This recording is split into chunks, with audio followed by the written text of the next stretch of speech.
When you need mealtime inspiration, it's worth shopping Kroger, where you'll find over 30,000 mouth-watering choices that excite your inner foodie. And no matter what tasty choice you make, you'll enjoy our everyday low prices, plus extra ways to save, like digital coupons worth over $600 each week. You can also save up to $1 off per gallon at the pump with fuel points. More savings and more inspiring flavors make shopping Kroger worth it every time. Kroger, fresh for everyone. Fuel restrictions apply. What is Cafe Mocha? Cafe Mocha is experts, celebrities. What's up? This is Belle Biv DeVoe. Yours truly, Idris Elba. This is Fantasia. This is In Vogue. This is India Ari. So much more. All from a woman's perspective. What flavor are you, baby? This is Cafe Mocha. Hope you and your family had a safe holiday. Kindred the Family Soul is our guest. They have a new album called Auntie Unc. You know we have to check in on their kids, their long and beautiful marriage, and how they survived the lockdown. Cafe Mocha begins now. It's Cafe Mocha, Angelique, Lonnie Love, and Yo-Yo on the line this Thanksgiving weekend while you out doing the Black Friday shopping. It's Kindred the Family Soul. Agent Fatine, how are you guys doing? Happy Thanksgiving weekend. Oh, we're doing lovely. Oh, we're doing very good. Feeling very full. What's two your pies? He making 2 pies. That's it. Sweet potato pies. Just two sweet potato pies. That doesn't seem like it's going to be enough for the whole family. I know. Y'all ain't had no... It's enough. He said, yeah, he likes to jump in and I'm in there cooking and then suddenly there's potatoes boiling and I'm like, oh, Lord, here he come with this pie. Mm-hmm. But it's always good and that is his specialty. But usually I'm doing the cooking. Since it is Thanksgiving, what's the usual family traditions do you all have? Well, I mean, this may not be so popular, but mostly in the recent years, we've argued about whether we even going to celebrate that holiday. Okay, I feel you. So, we all got to be in and out. We argue politics, so that becomes one part. But then another big tradition for us really is just that opportunity to be together because, you know, Black folk like to get together and eat. And I just think that that's been a love language for us as a culture for a real long time. And so that's part of ours, too. Can we go back to the argument about whether we're going to celebrate Thanksgiving or not? Who first brought that argument up? Was it one of you? Was it one of the kids who said, maybe we shouldn't? Well, it was probably me. But, you know, I think the kids really have had, you know, children are a whole lot more politically astute these days. So definitely we've all had that conversation. But, you know, it's something about the power of that pan of macaroni and cheese. You know what I'm saying? Yeah. When 4th of July and Thanksgiving been really getting a bad rap for the past few years. So, you know, we all know what's going on with that.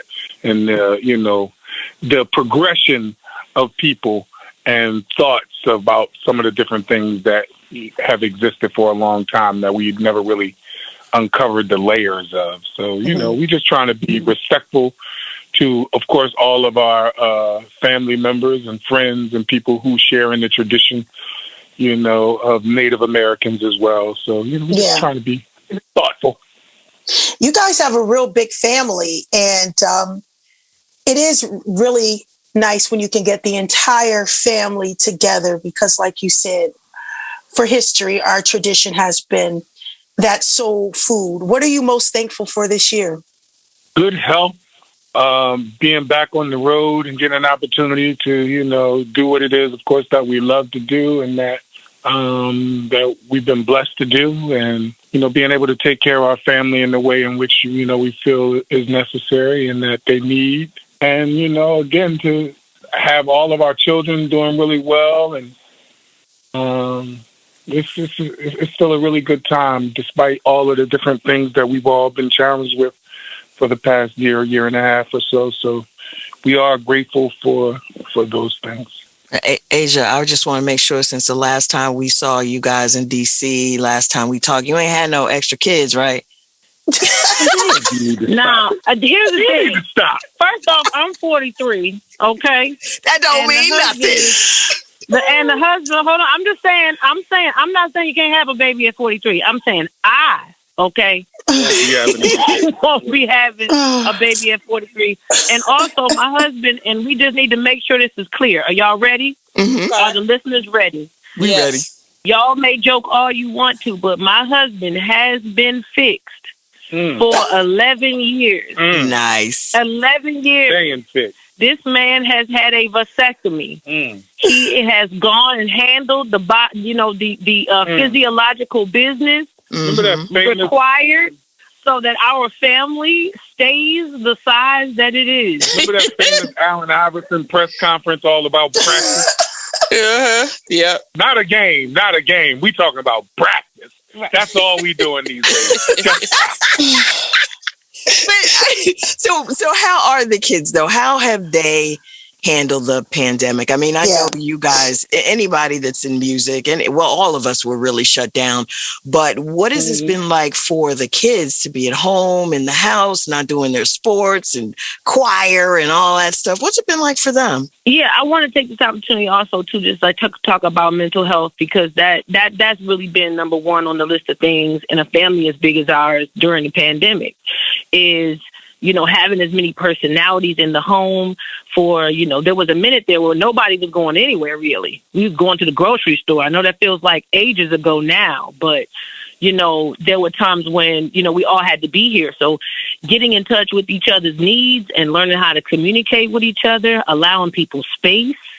So the kids have really learned a lot about themselves. I really think that they become way more self-aware, but definitely they've become they've understood a lot more about how important it is to care for the emotional and mental self. Yeah. And that's been a blessing, because the language that we weren't using in the house as often, now we use all the time, particularly around communication and self-care. I've been watching you guys, and you're talking about 23 years of marriage. And one thing the pandemic has done is it's given us a peep into a lot of lives through social media that we wouldn't normally have. And I see that you guys have been skating just yes and love watching it. Is this a new trend? Was this a way just to ease your way out of a stressful situation and get people out because that mental strain of being in the house for so long? That's funny because, the whole thing of the outlet of having something to do during the pandemic, skating was one of the only things that wasn't actually shut down as a family kind of activity that people were able to do because it's social distancing involved in the skating kind of scenario. So when we were trying to find ways to promote and market the album, when we couldn't actually go out and perform and be in the venues and stuff like that, trying to find spaces that connected back to the music, but that also made sense for who we were, was very important. So skating just happened to be something that an activity that we actually enjoyed, but that we hadn't done in a long time. And so we kind of came up with an event around having not done it in a long time and being a little fearful at a certain age to get back out there. But we knew that it was a fun activity and that our music really resonated with the skating community. So though we're not expert skaters and weren't trying to give off the impression like that we're super skaters, but we just really enjoyed the activity and we thought that it would be a nice way to connect with our audience. And it really was. And we got a chance to do a couple of different events in different cities, Atlanta and DC, and where else did we go? Atlanta, DC, and Jersey. And we were supposed to do a few more, and we may still as time goes on, but it's been really, really fun. We met a lot of great people and seeing a lot of other people get past a little bit of that fear, too, of getting back out there and trying it again. So it was kind of cool.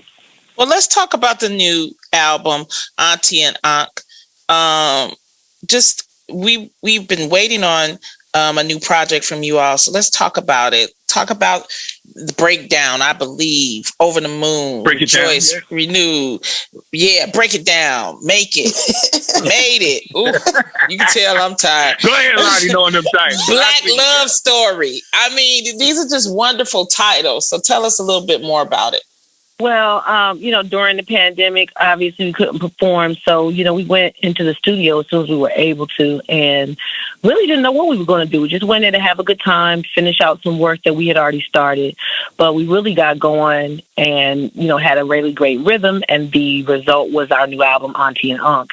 And everybody was like, well, how come Auntie and Unc, But I just think at this point, we've been in the game a good while. This is our 7th recorded album. We've been married 23 years. We started when we were in our 20s, but now we're in our 40s. 3 years? Yeah, now we're in our 40s. So it's like, we have a little bit of, we have a few receipts, you know what I'm saying? And so we've gone from brother and sister to Auntie and Unc, you know what I mean? And I feel like we've embraced it. Auntie and Unc, it's so fitting because I watch you both as a couple and, your husband continues to romance you publicly and, you guys show the support that you have for your children, college, the journey. I think it's so important, 23 years and music and family and love. I think it's what, it's what Thanksgiving is all about. It definitely is. Yeah, I'm going to tell you, it's real interesting because nowadays you have a lot of people who show their families like in vlogs and stuff like that or Instagram influencers. And I think it's really great, actually, especially for Black families. But one of the things that I noticed is that a lot of them have young children. And sometimes you don't get an opportunity to follow a family through its journey from having small, cute kids that say cute things and do cute things until they're adults, And one of the great things about our journey is that if you've been there with us the whole time, then you've seen my son be 3 years old in our first video, and then you watched him graduate high school, and then this year, then next spring, God willing, you're going to see him graduate from college, and so you've seen the progression and the growth, the progression and growth of a family, and I think that's important. Not perfection, but just being able to, connect. And that's what's rare, and that's what we love about you two. Auntie and Unc is the name of the album by Kindred the Family Soul. Spending Thanksgiving with us. We love y'all so much. Come back anytime to Cafe Mocha. We want to know one thing. What? When Yo-Yo gonna be on the verse? All right, we're working on it. We're working on it.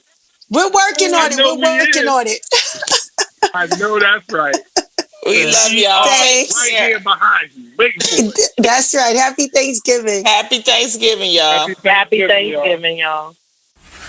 Here's your dose of espresso. Strong, hot news now.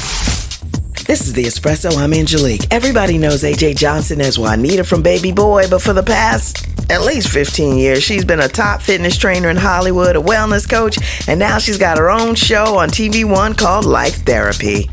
I believe that God knows what to use to get our attention for the real life lessons. Mm-hmm. And so the first thing I think with you is he wanted your attention and wanted you to pay attention to something that wasn't on the outside. Mm-hmm. Do you agree? I agree.